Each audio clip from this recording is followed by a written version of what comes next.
Security forces in Kenya say they have taken control of all floors of the Nairobi shopping center attacked by suspected Al-Shabaab militants.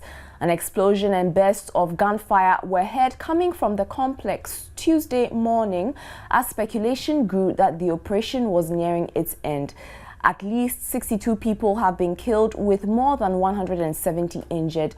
Meanwhile, Kenya's foreign minister said 2 or 3 Americans and a British woman were among the attackers.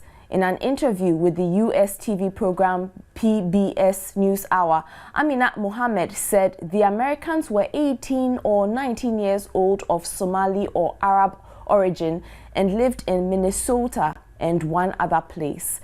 The Kenyan Red Cross has also told the BBC that 63 people remain unaccounted for. It is unclear how many militants are in the Westgate building, but Kenyan officials said 3 terrorists had been killed.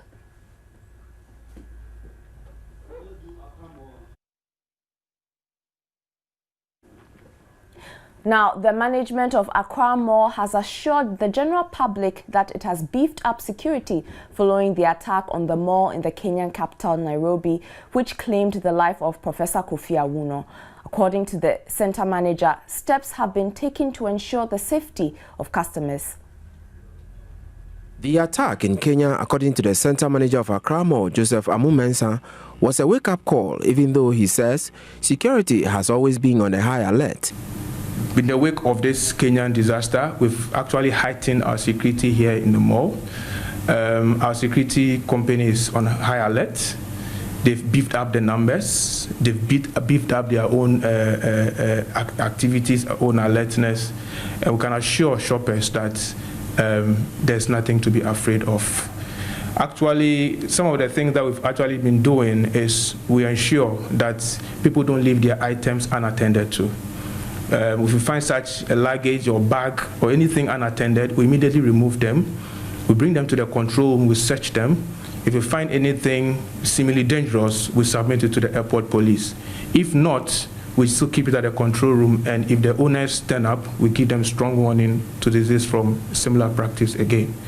So by and large, I would say that we are hopeful that nothing of that nature happens in Accra Mall and that people can shop freely. But some customers Joy News spoke to are of the opinion Ghana will never experience such attacks and trusted the security provided by the management of the mall. What happened, you know, you cannot stop people from going to the mall. Everybody needs to go to the mall like for pleasure. So what happened in Kenya cannot stop people from going to the mall. We have a freedom, and we believe that the police also are working there. They are also doing their job. So we always put our trust on them. So today even is holiday. Can't see how people are here, full up. Even me myself, I can't park my car. Others were rather biblical. I believe in faith, and you know, everything happens for a reason. It depends on what happened there. Because in Kenya, it was just the tourists who attacked the place, not like here in Ghana. This place is a peaceful country, and we hope for the best from God all the time. It's just prayers that keeps us moving. Security has been beefed up on the premises despite the public trust in the existing security arrangement. We actually have the police as well, police personnel also patrolling the mall. Some are clothed in police attire, others are also in mufti, also observing. And I think we've done enough for all these years to be able to keep Accra Mall safe. We have other service providers like the traffic management company who are also always on the car park on site. 16 personnel, just traffic management, 16 personnel, and they're also helping to observe. It's a collaborative effort. We observe human activities. Any suspicious characters we find, we trail them, keep on observing them, and question them. You know, sometimes we question them, and sometimes we actually expel them from the mall in the interest of other shoppers in the mall. As at the time of leaving the mall, business was building up as usual. Emmanuel Ante, Joy News, Accra. Away from that, health authorities say strategic measures have been put in place to check the re-emergence of bird flu in the country. Health Minister Sherry Aite tells Joy News the ministry's surveillance team is also ready to fight any outbreak. The Food and Agriculture Organization, FAO, has issued a new warning to the international community that the H7N9 and H5N1 avian influenza viruses could re-emerge. The FAO said bird flu continues to pose serious threats to human and animal health, especially in view of the upcoming flu season. The Director General of the Ghana Health Service, however, assured measures have been put in place to check the spread of the influenza. We have a surveillance department. For them, they work with the agriculture authorities, and every time we have sentinel sites, they meet regularly, and then they always get data from the field. So such things will be investigated. And normally we also have connections with the borders. We have Port Health, they inform us of whatever is happening, and then we have our laboratories, Noguchi, and the reference labs, so that they always alert, trying to investigate any case that we see, then we investigate. The Health Minister, Sherry Aite, disclosed the ministry has no news of re-emergence of bird flu. However, it is committed to ensure the safety of Ghanaians. The only report we have received is the virus that is in the Far East. And we've made enough preparations for those who will be going to Mecca. We are working hand in hand with WHO to ensure that those who will be going to Mecca, they will go and return safely. She warned all to be alert and report any case of such nature for proper treatment before it spreads. The FAO has meanwhile committed $2 million of emergency funding, complemented by over $5 million from USAID to kickstart H7N9 response efforts.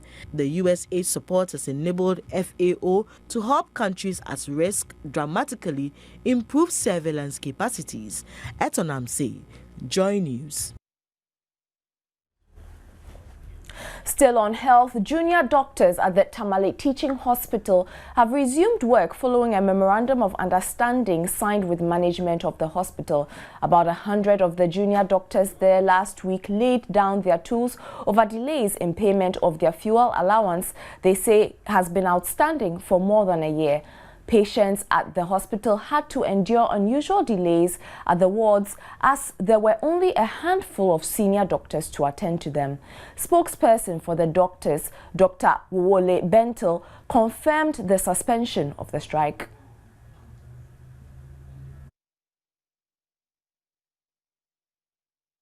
And the Ministry of Health is said to be unhappy about the manner in which postings of health professionals are done in the country.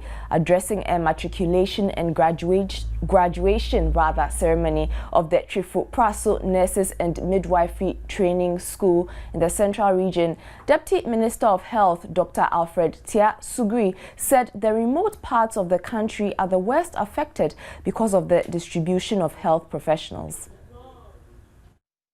The 7th matriculation and the 4th graduation ceremony of the Twifo Praso Nurses and Midwifery Training College saw almost 500 students being matriculated and about 600 nurses and midwives graduating. Speaking at the ceremony, the Deputy Minister of Health, Dr. Alfred Sugritia, entreated the nurses and midwife trainees as well as the graduates not to make strikes their weapon in bargaining with government. According to him, the dead cannot be brought back to life when the nurses and midwives finally get what they are demanding. Dr. Tia Sugri bemoaned the yawning gap between the number of health professionals who are posted to the urban centers and those posted to the rural areas. He says government is vigorously working to ensure equity in the posting of health professionals for better health care. Taking steps to make sure that the posting of doctors and nurses is fair. Because as we sit now, it is skewed in favor of the big towns and leaving out the rural areas. And that is why we now want to put some clauses such that when you are trained, we should find a way of attracting you to the rural areas. And that will include some incentives. And when we decentralize properly, a lot of the facilities, the hospitals at the local level will be encouraged to use their IGF, the internally generated funds, to support what we are doing at the center, so that the doctors at the rural areas are happy. The Member of Parliament for the area, Samuel Atuamoa, promised to construct a 3-unit classroom block to shore up the infrastructural deficit in the school. A clinical skills laboratory was commissioned to help in the training of the nurses and the midwives. Richard Kujonyaku's report from the Central Region. Away from that, a Joy News report broadcast recently sought to commend the city authorities for a good job done in finding a way to stop the indiscriminate desecration of flyovers and national monuments with posters. Well, it seems we may have hastened a little too quickly. Recent checks indicate the posters are gradually making their way back, to the extent that those under construction are also being defaced even before they are completed. About 7 months ago, some flyovers in the capital took on a new look. The posters that once desecrated them gave way to the red, gold, green and black national colors as part of the AMA's attempt to give this edifice a national character. The city authorities also hope to keep those who wish to ruin the bridges at bay through their exercise, but it seems the strategy is gradually failing. The Achimota overhead, for instance, which is one of the edifices to have been given the facelift, has once again been covered in posters. The Hacho interchange, still under construction, has also not been spared. The structures are now awash with posters advertising movies and other services provided by individuals and organizations.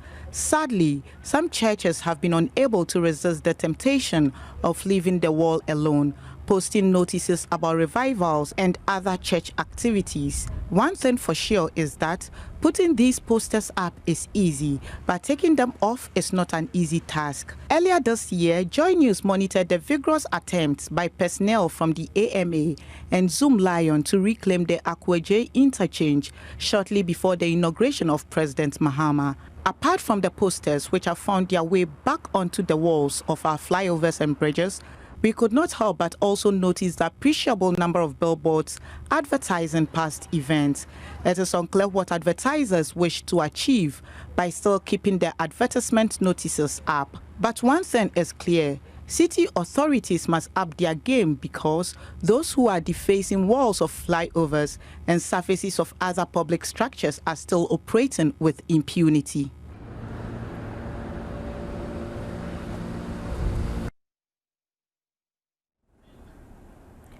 And on that note, we end AM News, but a recap of our headlines. Officials at major shopping center here in Accra say they've taken steps to beef up security after the Kenyan mall attacks. Junior doctors at Tamale Teaching Hospital suspend strike over delayed fuel allowance. And security forces in Kenya say they have taken over control of the Westgate Mall. Sports coming up next.